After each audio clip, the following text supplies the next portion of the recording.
Thank you for joining this webinar.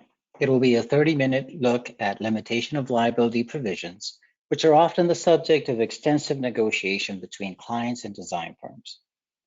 We will look at the rationale for including these in your agreements, what the clients find problematic, and options that are available that you should be aware of. I will also take a look at how firms should approach these issues in prime subconsultant agreements. But first, we need a brief introduction on breach of contract claims between owners and design firms. A limitation of liability claim is only effective for claims between parties to a contract, and we will review what a breach of contract claim involves. So, for a client to prevail on a breach of contract claim, all of these following elements have to be satisfied.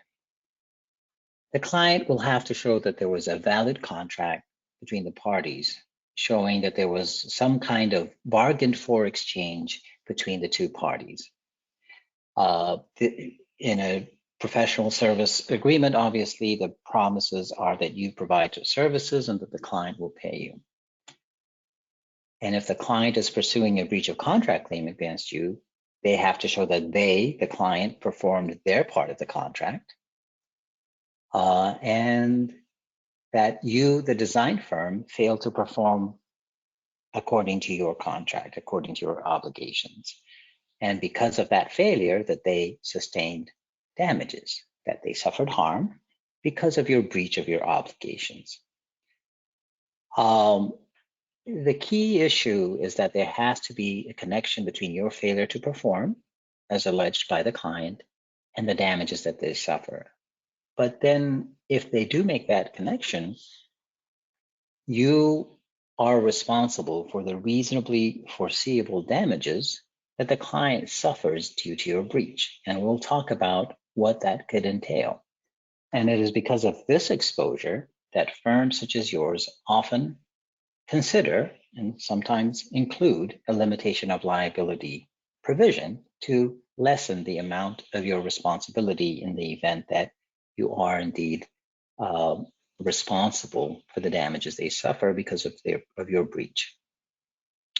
So before we delve into the different kinds of clauses, we need to understand what types of damages that you could be responsible for. And the first one that lawyers often talk about are direct damages. These are intended to compensate the client for direct losses due to your breach. So let's explain this by way of example. Let's say that a newly constructed roof has collapsed and that the building has been occupied and is fairly new, and it collapses. If the allegation was that the design was inadequate, a claim for direct damages would request that the roof be rebuilt and that you be responsible for that. So the damages that the client suffers to rebuild that roof would be considered direct losses. But in addition to those, there are indirect, or also known as consequential damages, that are less directly related to the breach, but nevertheless foreseeable as a result of the breach. So if we continue with that example of the roof collapsing, the client may include compensation for profit loss because of delays due to the breach, or because the plaintiff, the client, missed out on other business opportunities as a result. So for example, in a roof collapse example, the loss of rent that is due to them because they can no longer charge rent for that building, or the loss of rent in the future due to the loss of use of the building during repair would be consequential damages.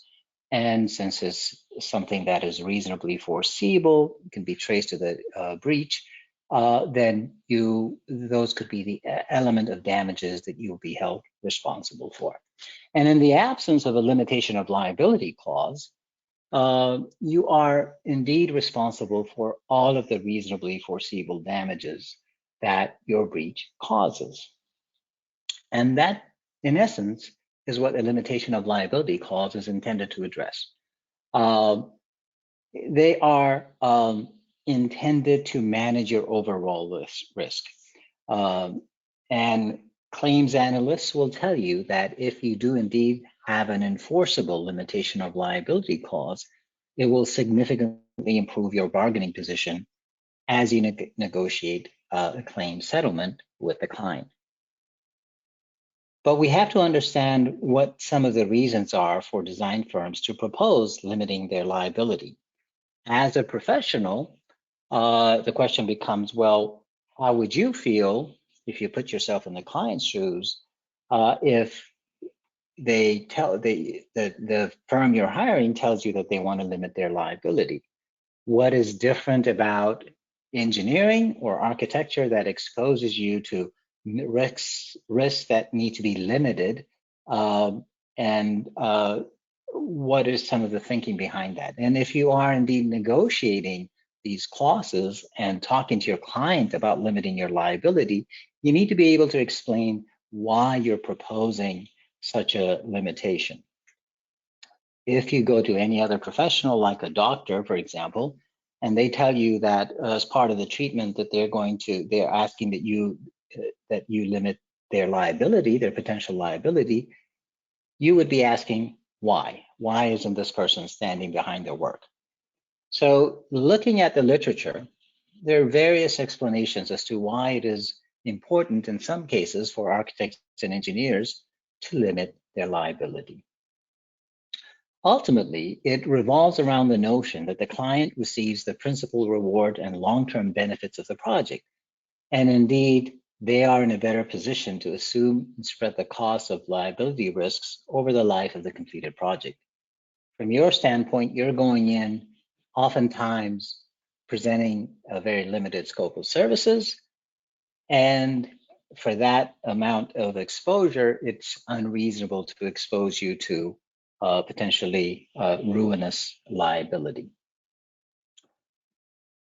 So some of the justifications that are used is that, hey, we design firms are indeed able to stand behind our commitments, but we're also often the target of third-party suits because of the nature of the projects that we're involved in. And for that reason, between you and us, client, we're asking that you limit our liability to something that is more reasonable, because we have this additional exposure that other professionals don't necessarily have as they provide services. The other justification that you can use is that you have lack of power and authority to control the risk factors that have an impact on your exposure. There are often unforeseen site conditions, unknown conditions on site that you have to make assumptions for. And if the client isn't necessarily willing to pay to get more additional information before you complete services, then those additional risk factors should be taken on by the client and not by you. Because as we said earlier, it's the client who's actually getting the principal reward and long-term benefit of the project. And another example that you have or justification is that indeed you're often providing a very limited scope of services for a limited fee. If, for example, you're asked to inspect a roof and you're just given a very limited scope, and you go out there and you do your observation, and then something happens down the road, you want to be able to say, hey, we are looking at a roof that may have been old, that may have had issues, that has issues that go beyond something that can be detected with our naked eye, and therefore we will provide you with this service. But because there is limitations on what we can do, and you're paying us a very limited fee, then let's agree that our potential liability will be limited. So from my standpoint, or from our standpoint, we say that each project ultimately must be evaluated to determine whether there's a logical basis that exists for a limitation of liability clause. It really does depend on the scope of services that you offer, how comfortable you are with with the services, whether it's reasonable, and then make that determination. Now, I know a lot of firms have these clauses as a matter of course in their standard terms and conditions, and certainly that's perfectly fine if that's your business model. But ultimately, if the client pushes back, then it's up to you all to make a determination on whether it makes sense for your particular situation. Now, one thing that you have to be aware of that in the United States, there is significant freedom in the contracting process, and courts in general do not want to interfere in contracts between two entities. But they will look at limitation of liability clauses if it looks like you're trying to avoid all responsibility for damages caused by your mistakes or your negligence. Then courts would look at that because from a public policy standpoint, they don't want to have a situation where people are completely absolving themselves from responsibility. But for the most part, the case law in almost every state, the general guidance is that as long as certain issues are met, these things are enforceable. Trying to summarize what the case law says in 50 states, generally what the courts have said is that the contractual language itself must be unambiguous. So oftentimes in a limitation of liability clause, you will see that type of language being put in caps so that it's clearly defined and it's very clear that there is such a clause. And it's also clear that the courts want to make sure that it's clear what is being limited. So the type of risks should be clearly spelled out. Usually you spell out things like negligence, breach of contract, breach of warranty, and we'll see examples of limitation of liability clauses, but they want to be able to say, hey, we can tell what these parties intended. Courts would also look at the bargaining power of each party, and the bargaining strengths of the parties are relatively equal. So they don't want to see situations where it appears like you have a greater bargaining power and are kind of cramming it down the throat of your client. But for the most part, in the AE industry, these things are indeed enforceable. And there must be some logical relation to the scope of services being performed and the fee being paid. So it shouldn't be totally out of whack, just in general principles. So again, courts don't really want to see people absolving themselves completely. There should be somebody standing behind the commitment. And finally, courts would like to see that the client was advised of and afforded the opportunity to increase the scope of services or negotiate a fee, acknowledging the significant risk that the firm has to bear, or insure a portion of the risk by agreeing to project insurance. That's kind of a general guidance, and I often see this type of language that, in a firm standard agreement, they will say, if the client wants a higher limitation of liability, then they will pay extra for that, or they will pay the extra premium that's required for any additional insurance coverage, something like that, so that the client is well aware of what the trade-offs are. So with that as background, let's look at some limitation of liability options that are fairly common in the industry. The one that firms often neglect or don't pay much attention to is a waiver of consequential damages. And as we talked about the type of damages, as you can imagine, those types of damages can be fairly significant. And clients are, in my experience, more willing to accept those. So that is a key way of limiting your liability that could be very beneficial to your cause. You can limit your liability to fees. I honestly don't see that much often, but it is out there. The one that is most common is to limit your liability to a stated amount or fees, or limiting your liability to insurance coverage. So at the time of settlement, whatever insurance coverage is there, our liability will be limited to what is available at the time of settlement. So that's the thinking there, that you're not going to face catastrophic losses that would go beyond what is available under your insurance policies. And then we'll look at limiting liability for change orders. I think that could be of interest, especially in an era where construction costs and supply chain issues are presenting challenges. And if you have that type of clear language about what your responsibility is, that could indeed serve to limit your liability.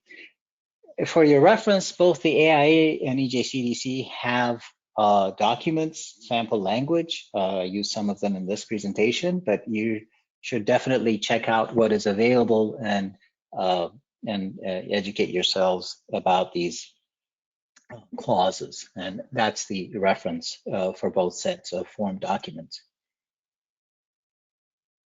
So let's look at waiver of consequential damages. This is often cast as a mutual waiver so that it applies to both parties. Clients are, like I said, I think more willing to accept those. These are standard features of both the AIA and the EJCDC documents. And even though it's a mutual waiver of consequential damages, in reality, these clauses are much more advantageous to the firm, the design firm, because the damages that you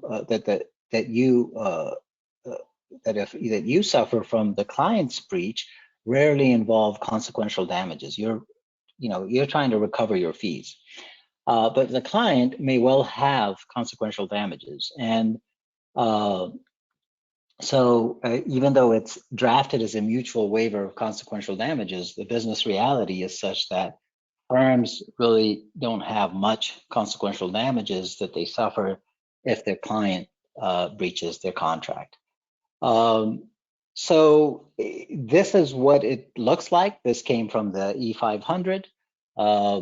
And you should be able to spell out exactly what consequential damages are.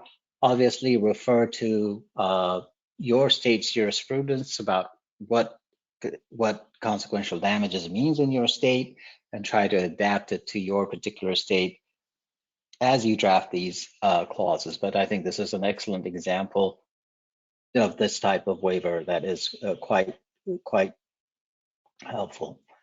I don't see this, as I said, the limiting liability to fees much. I suspect that firms are wary of appearing that they really have no responsibility for the matter at hand. And limiting it to your compensation is essentially saying, hey, I recognize that something that we need to limit my liability, but I'm just giving you your money back. And you can imagine folks looking at that and thinking, well, what are they standing behind their services? So it's certainly out there. I don't see it often, but it's something to consider for you. It's something to consider, I guess. The one that to me is most popular from the agreements that I see is stating it in this way, where your responsibility shall not exceed a set amount or your total fee, whichever is greater. So in the scenario that, in this case, the example says $50,000. If you've earned, $80,000 in fees, then your liability is capped to $80,000. If you just earned $4,000, $5,000 in fees, then your liability is capped to $50,000. So as you make these determinations, again, it should appear reasonable to an outsider that indeed this bears some logical relationship to the services that you offer, that there's actually something that you're standing behind, because if it's just about returning fees, then it may appear like you're not really standing behind the services. So that's just something for you all to consider as you look at these limitation of liability clauses and as you negotiate with your client. And then, of course, there are various options related to limiting your liability to insurance coverage. In most cases, firms such as yours rarely face claims that go beyond your policies, but you can imagine for certain types of projects or exposures, you may have some concerns that if, you know, things don't go well, that the possible damages that may be alleged could, you know, could be quite high. So this potentially gives you some peace of mind that your potential liability will never be greater than what is available under your policy limits. And you know, if during negotiation the client really pushes back on limiting your liability, this is oftentimes where you end up, because the client may well take the position that, hey, we're paying you to be responsible. We're paying you to have insurance policies in place. We understand the notion that you know, you don't want to face unlimited liability, but at the same time, we want to be assured that there is something standing behind your services. That's often the type of negotiation that would occur with your client. And of course, you're going to counter that as best as you can. But oftentimes what I find is that this is where folks end up landing. If the client is really serious about pushing back about limiting your liability. The other option that used to be published in the EJCDC documents is limiting liability for change orders. The idea here is that in the event of a change order, oftentimes you have the client taking the position, well, this change order is due to your mistake, and therefore, or your negligence, and therefore we're going to make a claim for it. What this clause does, and you should really review it in detail, is to state clearly that until the change orders exceed a certain percentage of the construction cost, it is understood that construction activities themselves are uncertain. There's a lot of risk involved, and that the client will not make a claim against you until that threshold is met. It's a safe harbor provision, so to speak. Once that threshold is met, it has to be very clear that it is only that you're only responsible for things beyond that if they show that you fail to meet professional liability standards. It's not that there's a change order, it went beyond the threshold we agreed on, and therefore you're responsible. The client still has to show that it was your negligence that caused that issue. So again, this could be attractive to certain project types for certain firms, and it's certainly something to consider. Of course, you know, the devil's in the details. It should be clear that the cost of change orders is not necessarily your responsibility. It doesn't mean that if the change order, for example, means that the client ends up with a better solution, that you pay for that upgrade, because ultimately that's to the client's benefit. So, you know, you need to address those issues as well. And I think this language here does that very well. So the last thing that I want to touch on, and this often comes up in contract reviews, is that you as firms engage essentially each other as primes and sub-consultants. And oftentimes what happens is that the sub-consultant has a limitation of liability and the prime does not in their agreement with the client. But the prime has vicarious liability for the activities of the sub-consultant. So if the prime, then let's say an architect hiring a mechanical engineer, if the architect has limited the liability of the mechanical engineers, but there isn't a similar limitation with the client, that means that in the event that there's something the matter with the services that the mechanical engineer provided, that the architect as the prime who has vicarious liability is responsible for the whole matter, and a mechanical has effectively limited their subconsultant. So primes certainly should be wary of that situation and should avoid granting limitation of liabilities unless there is a similar limitation in the prime client agreement. So you as a prime are contractually assuming much more risk if that is indeed the case. So, you should think about from a risk management standpoint, making sure that the sub-consultant has required insurance coverage. Oftentimes the owner requires these of all of your subs. And, to the extent reasonable, obviously the subs should be paid adequately for the services being provided and be able to stand behind their services. And from a prime standpoint, it certainly doesn't make sense to arbitrarily limit the liability of the subconsultant unless you can pass that on to the project owner. So just to conclude, and just to be clear, our program does not mandate that you insert limitation of liability clauses in your contracts. That is a business management issue that is up to you all to decide. So this program is not saying that you should have these.